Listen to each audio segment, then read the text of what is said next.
WWE Raw starts off with a Rhea Ripley promo.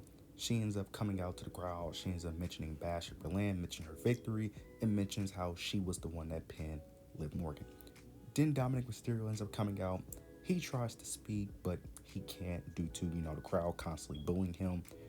Rhea makes it very simple, ends up basically saying that I want Liv Morgan and you just need to send the message. Dominic tries to distract Rhea by repeating what she says, try to get Liv the upper hand, but Liv tries to attack, but Rhea Ripley was ready for the attack.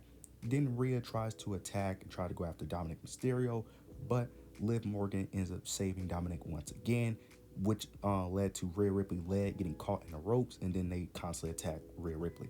Then Damien ends up coming out, chasing out Liv and Dom, and that's the end of the segment there.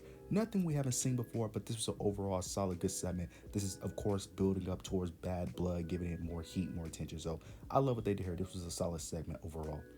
Next, we end up getting American Made versus Alpha Academy in a 6-man mixed tag match with, well, we already know all the members of Alpha Academy and American Made.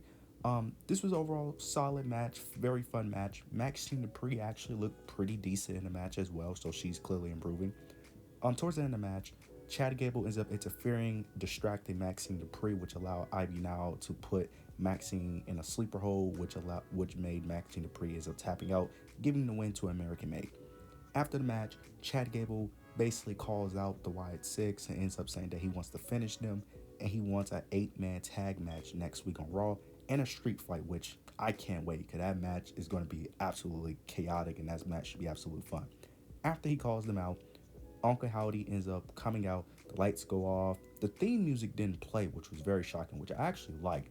And I actually liked his promo too. I liked his promo style and cadence that he was speaking with. I like this. I like that the music didn't play. I like that it wasn't the same old thing that we typically see. He comes out and he ends up saying that this is the path that you guys have chosen. Who am I to neglect you and your undoing?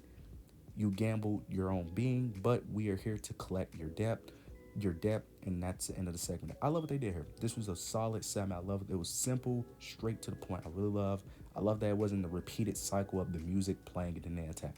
I love what they did here. This was an overall solid segment. I can't wait for that match on Raw, which no, it's not going to main event, but that match should be a solid match overall. Now we get Selena Vega versus Shayna Baszler. Shayna Baszler ends up picking up the victory with Selena Vega getting a bit distracted by attacking the other members of PFC. And then after Shayna Baszler ends up picking the victory via the distraction of Selena Vega getting distracted by Sonya and Zoe Stark. But then after the match, the PFC ends up attacking Selena Vega. Lyra Valkyria tries to come out to make the save, but the numbers game ends up being too much and they end up getting overpowered. After this, though, Sonya Deville ends up cutting a very short promo. She basically ends up saying that anyone who wants to face them needs to just shoot their shot. They need Sonya Deville to talk more.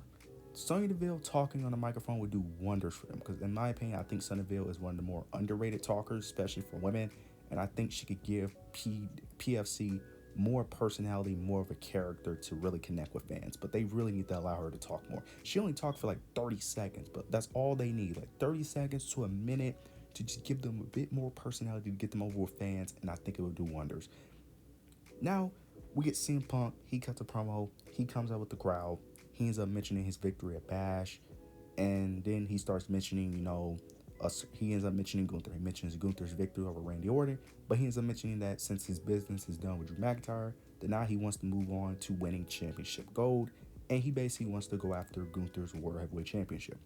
He starts celebrating with the fans. He's on an announce table. Then Drew McIntyre ends up attacking CM Punk from behind. He's constantly attacking him. Wade Barrett tries to stop him but can't. Then he ends up claymoring CM Punk. Then he ends up putting him in the ring, attack him some more. Then security tries to break it up, but they can't. Drew McIntyre is constantly attacking CM Punk. And then he finally ends up going for the bracelet, taking the bracelet back from CM Punk. He ends up taking the bracelet back from CM Punk. It looks like he was about to put it on, but instead of putting it back on, he ends up breaking the bracelet. And then he ends up taking, the beads of the bracelet, ends up shoving it down CM Punk's mouth. Then he ends up hitting another Claymore. Then security finally steps in.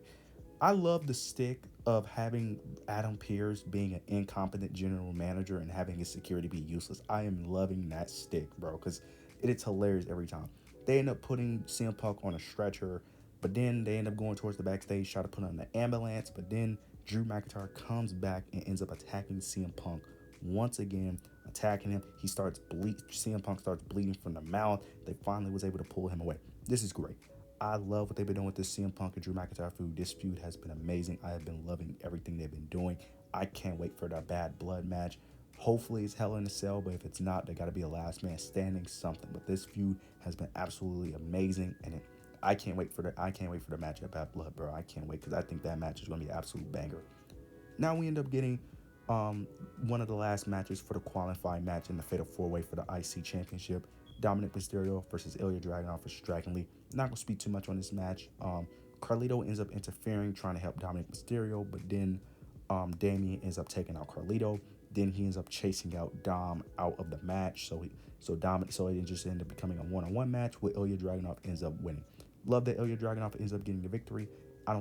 He's not winning that match, but it's good to see Ilya Dragunov in the title picture at least. So this was an overall decent match, good victory for Ilya Dragunov. Now we end up getting the tag team championship match, not championship match, tag team number one contendership match for the women. Damage Control versus Unholy Union. This match not gonna speak too much as well because I just didn't care for it. Bianca and Jade was also watching the match from near the announce table.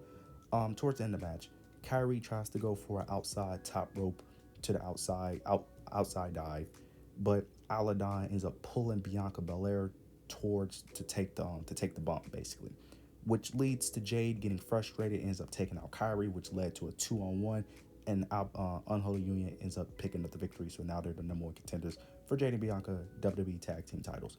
I mean, I like that Unholy Union won because I thought Damage Control would win, but I don't really. Hopefully, I'm giving it the benefit of the doubt that hopefully Jade and Bianca can elevate this tag division. I doubt it due to how they're booked, but hopefully they can elevate this tag division to make it somewhat entertaining. But I doubt it. But it's whatever. We know Jade and Bianca are going to probably swash them, and then we'll see who their next opponents are. Now we get Gunther. Gunther cuts a promo. Well, actually, he didn't get to say much because he got interrupted by Sami Zayn. Sami Zayn then comes out and he ends up mentioning all the greats who have held the IC title, and he starts mentioning how every one of those greats used the IC title as a stepping stone to the World Heavyweight Championship. Gunther ends up mentioning that Gunther did it as well, and he ends up saying that he wants to do it and he wants to come after the World Heavyweight Championship. Then Gunther starts hyping up Sami, giving Sami praise, and he starts pretending like he was going to give Sami an opportunity, but he ends up declining. He ends up leaving the ring. Sami ends up, yelling on the microphone. Ends up, while Gunther's on the outside, ends up saying that Gunther never walks away from a match, so why is he walking away now? And he ends up mentioning that Sami ends up saying that he's the only guy that beat Gunther on the main roster, and that's why he's running away. I love what they're doing here. I don't think we're going to get this match anytime soon. Me personally, I would love to see this match again. I'm a little biased because I love Gunther and I love Sami. I would love for Sami to dethrone Gunther, but it's way too early to have. I think it's early to do this match, and way too early to even have Gunther lose. So I don't think they're going to pull the trigger on this match. I think they're going to hold this off. I think something's going to happen where it pivots towards Sami doing something else. But I would not be mad at this match at all. Either winner will work for me personally, but I would love to see this match again personally. But this was overall solid segment. Now we get Braun Breaker and Jey Uso. They have a segment. Oh my God, man. Basically, Braun Breaker ends up telling Jey Uso to just back away and just not, do the match and just walk away. Jey Uso, of course, is not going to walk away.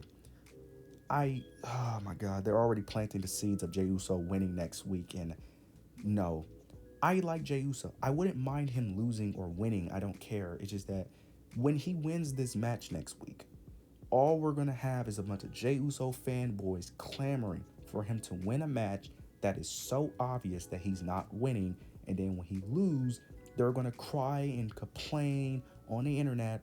It's like, oh my God, it's so annoying. Like, that's the only problem I have with this. Like, I am begging that Jey Uso lose next week. Not because I don't like him, it's just that I just don't have time for fans to moan and complain about why Jey Uso can't get a singles title. Like, oh my God. This was overall, I like the segment, but I just hope that they do not pull the trigger to have this match because I do not have time for Jey Uso fanboys to cry on the internet for why he won't win a singles title. Now we get the last triple threat match to enter the fatal four-way match for the IC title. Braun Strowman versus Sheamus versus Ludwig Kaiser. Bronson Reed was originally supposed to be in Ludwig Kaiser place, but he ended up getting COVID. And actually, no, scratch that. Braun Strowman was the one that replaced Bronson Reed. My mistake. I don't know why Braun Strowman was the replacement. I think that made no sense, especially given what Bronson Reed did to him last week. They should have sold that injury more.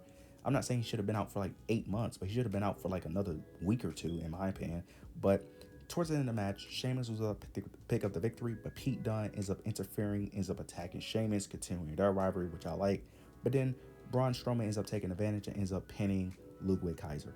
Don't know why Ludwig Kaiser had to lose. I feel like he should have been in the match, or Sheamus should have won, because to make it, I don't know, because we know Braun Strowman is not winning that match, but I guess. But next week it's going to be Jey Uso versus Pete Dunne versus Ilya Dragunov versus Braun Strowman.